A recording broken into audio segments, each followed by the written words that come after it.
Good morning. We decided to take a little break from the remodeling projects and go look for more projects.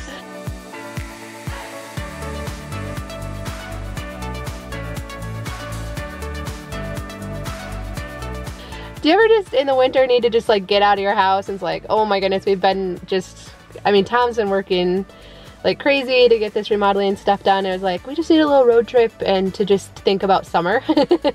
So we came to look at campers. We would like to buy a camper sometime this year, but we're looking for something inexpensive that needs TLC are key words we're looking for. Basically another remodeling project, right, Tom? Yep, that's what we're looking for. Yep.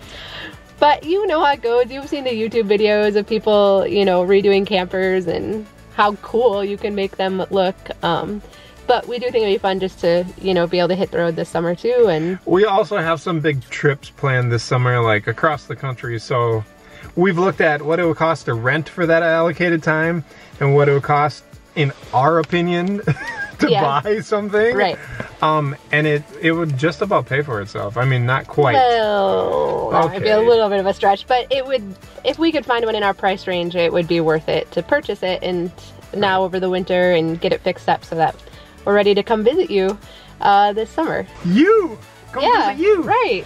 So a few things we're looking for. We want it to be able to be pulled by a half-ton truck. We don't want it to be too big because our hope is to like go to national parks and stuff, and we don't want to be limited by size restraints with it or feel like there's places we don't want to drive because of it. We need it to sleep 6, preferably in a fashion where the kids kind of have their like a spot we can close off and it's not necessarily on like the set down table and couch. So basically we don't want to have to go to bed when they go to bed is essentially what we're looking for, right? As far as kitchen and stuff, I'm not too concerned about that. We can make anything work. But for it to feel spacious enough that if it's raining all day and we are stuck inside a little bit more than normal, that we would be comfortable in it for a few hours at a time too. But it doesn't have to be pretty. So we can make it pretty. We can do that part, but just kind of functional. So that's, I don't know, we haven't ever had a camper or an RV before, and so we don't actually really know. So we're just gonna go check out a bunch today and then go from there, see what we think. Want to come with? Yeah, let's go look at some campers. Actually, you who have camped, please comment down below. Family of 6, half-ton vehicle, ease of traveling and living, like what would you suggest? And cheap. We're cheap. Like we're really cheap. Yeah, but what are your suggestions or tips that we should be looking for? Yep. Right. Let us know. All right, let's go look at some campers.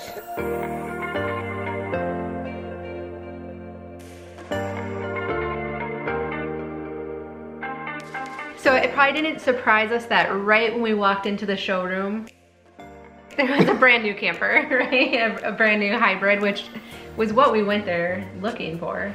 A hybrid, not a brand new hybrid. So we walked through that, it was awesome. I was actually really amazed. Yeah, this is really, really big inside.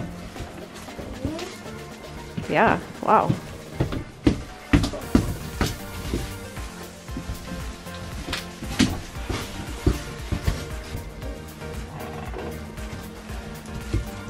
Yeah, this is a lot bigger inside than I thought they were going to be. Yeah, they make these, but I do have a room. Okay.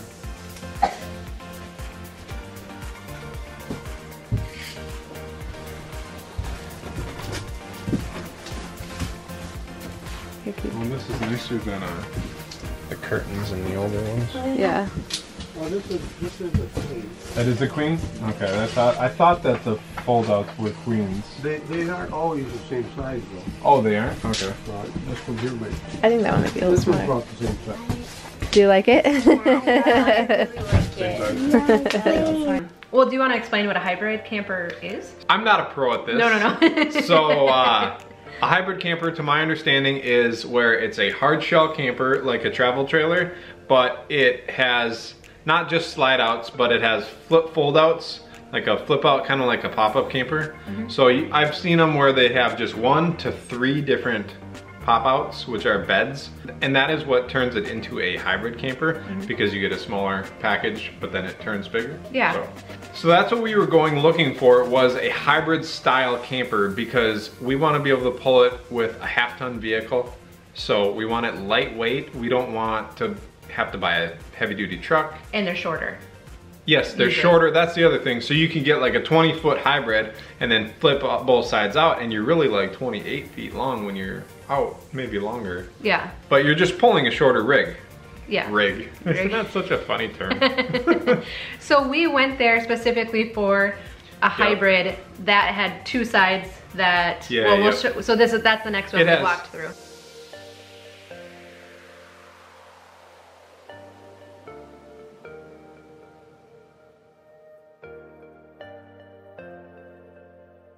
That one was, I think, 21 feet long. It has one slide out, so the whole side slides out, and then it has two flip out beds, which are two queen beds on each end.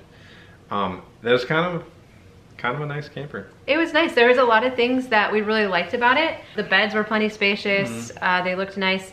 I think probably one of the only drawbacks is two of the kids would be sleeping on like the dinette, how you fold that down to a bed, or onto the couch folds down to a bed too. So then if we put the kids to bed, then Tom and I have to be quiet when we either have to be outside or quiet or whatever. So the hybrid campers we want for lightweight and all that. But the only downside I see to them is security, right? So as a dad, and the thought of my kids on the opposite side of a camper, which is essentially just a tent. The fold out part, it's just like a tent.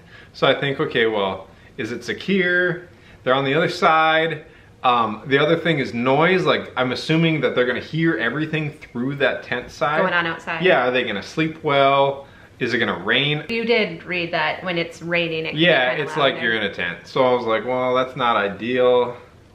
But again, this is our first camper, and so we're not necessarily wanting to like go all out on it either. Right, no. And so we're like, well, it's very inexpensive to buy one of these, or the one that we found was very inexpensive. This one, it's listed at $6,800. Yep. Tom would not pay that, but our ideal price range would be like $5,000 to $6,000. So that's, I mean, that would be like our best case scenario. So we understand that there's probably some compromises that we'll have to make along the way. And I have no problem doing remodeling to a camper. My only concern is when the floors and the walls get wet or moldy. I'm like, no dice. That seems to be the only thing we really have to watch out for. And it's not that I can't do it, I just don't want to. No. Like, I really don't want to. But so it's a really nice camper for $6,800. And I think what surprised me about it is that when the slide was out, it was huge on the inside. Big, I can't believe how big it was on the inside when the slide was out. So if we did have like a rain day and we were stuck inside for a couple hours or a few hours, I think we could be in there comfortably. Right. And which again, we have no idea what we're talking about because we haven't ever done this before. Dawn camped as a kid. So I grew up camping. My parents had a pickup camper, a pop-up pickup camper. And so our family of 5, my sister and my brother and my parents, we went around to the country and to the national parks in that, and we made it work. And so I'm trying to also balance, like, we don't need every amenity of home. Like, it doesn't have to be perfect. I mean, because we don't want it to be this monstrosity thing, because at the end of the day, we want it to be simple, right? We don't want it to be a big ordeal. And because we're planning on traveling with it. If it was something where you just go park it somewhere and leave it for extended periods, that would be a lot different too. Right. So then, so that hybrid was one of the reasons we went there, and then they did have a hard side enclosed one that you were interested in. They did have another hard-sided one. It was a lot bigger, heavier, that I wanted to look at. The downside to this one is that there was 0 slides.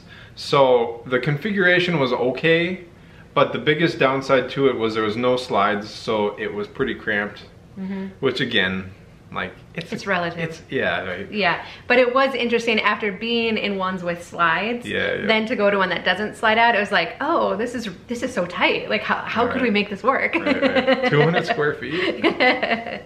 So then we saw one that did have a slide. It was hard-sided. It had bunk beds in the back. It only had 2 bunk beds.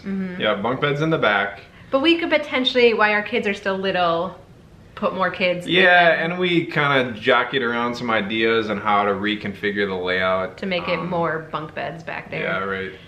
But what we liked about that one was the bathroom was up by the master bedroom. Yeah, so the bathroom was between the master bedroom and the rest of the space. So if the kids were getting up to go to the bathroom, we would hear them and know, okay, well the kids are, they're But okay, they wouldn't hear us yeah. if we were using it. So that seemed like a benefit. Right. But again, it was longer, it was heavier. Yeah, it was 32 feet long. Isn't that kind of long? But the price was right. It was around $7,000. Yeah, it was barely more than the hybrid one. But again, it needed some reconditioning, but we're planning on ripping it apart anyway, so neither here nor there. Yeah. The biggest downside to that one, I think my concern is just weight, just being really heavy. Yeah. Like I want to say it was almost 7,000 pounds empty to 8,500 pounds fully loaded, which it's pushing the kind limit. of a lot for a half ton. Yeah. In my opinion, you may think otherwise. Right. My opinion, it's kind of a lot. It was really good. It was fun. We had only been looking at them online, so to get inside and actually be inside, see how it feels. The kids loved them all. They were No. excited. The kids loved the first The one. new one. Because it had a TV. I mean, even though we explained to them, we can put a TV in any of them, and that's not the point. They're like, we want the first one. we did go through that one while you were visiting with the sales guy. There was one, it was totally impractical, but it had like this gigantic TV, and Maggie was just like, you should see the TV in there. And I'm like, why? We're going camping. Why is that the thing you guys are thinking It had about? a fold-out patio. Yeah, that was kind of, it was cool. But we've talked about like, could we ever be like full-time RVers? And we've decided that Tom and I could. Oh, for sure. The kids and I could. All of us, no. Did you notice the equation there? Tom and the kids? No. So we have no intentions of like full-time RVing or full-time travel. We love our house. We love being by family. And again, this is all a theory that we're gonna like it at all. It's might all hate it. just a theory. In our mind, we think, oh, that'll be fun. So we don't know what reality will bring yet. if you see a camper for sale at the end of the summer, you'll know how it went. Or in the spring. Yeah. So, but our first experience out looking at campers, it went well. It left us thinking like, does the camper that we really want, like, does it even exist? Yeah, does it exist? Are we being too picky? Right. So that's how it went. I don't think any of them were the one for us, but. And the other thing too is it's January. We don't believe it's gonna move anywhere. It's January. Who's buying campers in January? So what we've heard is that. By the salesman. Well, but is that this time of year is when you're gonna find a bigger selection of used inventory, because once the camper show comes around in February here in the upper Midwest, then that inventory moves really quickly. We don't know if that's true or not. So we're like, is there urgency? Is there urgency around this, or is that all fictitious? So yep. I don't know. Again, let us know what your experience Logically has it been. makes sense, but I don't want to believe it because the salesman told me this. So let us know what your experience is. Any tips or advice you have as we're shopping around, we would love to know it. Or would your family, like, is camping something you would do or in your future? The other thing is, am I just being crazy thinking that 8,000 pounds is too heavy for a half-ton vehicle? Can it actually pull it fine? I don't know. All right, so we need your help. So let us know. But and if you don't care, you can tell us that too. So, but we are hoping that in the next month or so to purchase something to remodel and well, the main reason is we do have some trips planned this summer. We actually do want to come see you guys. To come and see you and to travel around. By you guys, I mean everybody in the US and maybe Canada. I'm sorry for you who live beyond that.